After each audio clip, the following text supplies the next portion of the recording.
Puis il leur dit, c'est là ce que je vous disais. Ici, c'est une discussion entre les disciples d'Emmaüs. Okay? Et puis il leur dit, c'est là ce que je vous disais lorsque j'étais encore avec vous, qu'il fallait que s'accomplisse tout ce qui est écrit de moi dans la loi de Moïse, dans les prophètes et dans les psaumes. Donc quand on prend tout l'Ancien Testament, Jésus, entrant dans la Bible, montre à ses disciples, voilà ce qui a été écrit de moi. Donc comment tu peux avoir connaissance de la loi et ne pas connaître que la loi parle de Jésus-Christ? C'est ce qu'il leur reproche. Revenons maintenant en acte, s'il vous plaît. Donc ceux qui ont connaissance de la loi doivent savoir que Jésus-Christ est Seigneur, il est le Messie. Mais il dit,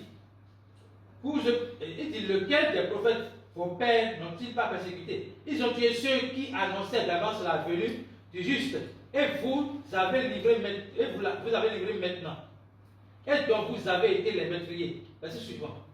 Il ajoute, vous avez reçu la loi d'après les commandements d'anges, et vous ne l'avez point gardée. Donc s'il gardait la loi, il devra comprendre que Jésus-Christ est le Messie, et que ce Jésus-Christ-là, on ne peut pas le tuer et espérer qu'il ne va pas ressusciter. Vous comprenez? Donc il était fâché contre cela. Oui, continuez maintenant. Ils sont fâchés. Maintenant, ils sont fâchés. Ils sont fâchés. En entendant ces paroles, ils étaient furieux dans leur cœur. Ils grinçaient des dents contre lui. Oui. On regarde verset 60.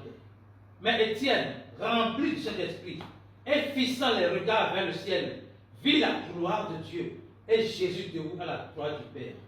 Oui, c'est une vision, c'est une chose qu'il a vue. Et il dit, c'est une chose qu'il a vue. Et il dit, voici, je vois les cieux ouverts et le Fils de l'homme debout à la droite de Dieu. Ok? Maintenant, ils poussaient, donc on parle maintenant de ceux qui voulaient le juger. Ok? Ils poussèrent alors de grands cris et se bouchant les oreilles, ils ne veulent pas entendre ça. Se bouchant les oreilles, ils se précipitaient tous ensemble sur lui. Oui? Le traînèrent hors de la ville et le lapidèrent. Les témoins déposèrent leurs vêtements aux pieds d'un jeune homme nommé Saul.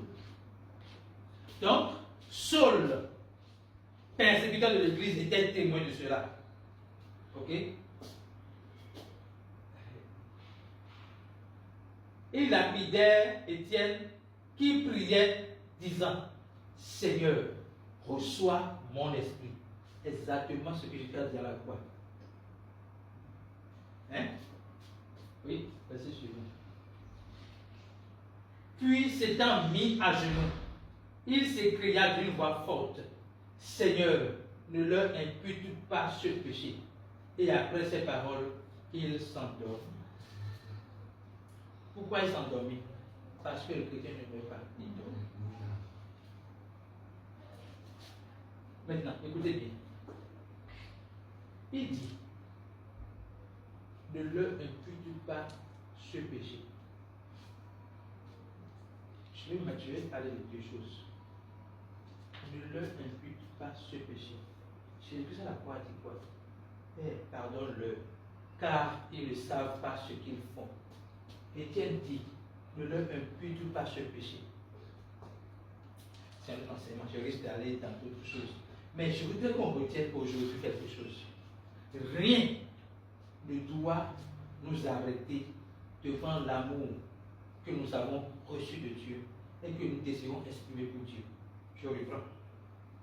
Rien ne doit nous arrêter devant l'amour que nous avons reçu de Dieu et que nous voulons témoigner à Dieu. Il voyait que les enfants le tuaient, il n'avait pas peur de la mort. Pourquoi? Parce qu'il sait que même s'il meurt, il fait quoi? Il vivra pour toujours. Lorsque Jésus voulait ressusciter Lazare, il dit, celui qui croit en moi, même s'il meurt, vivra. Ce qui lui donne l'assurance de ce salut-là, c'est la compréhension de l'amour compréhension de qui tu es devenu.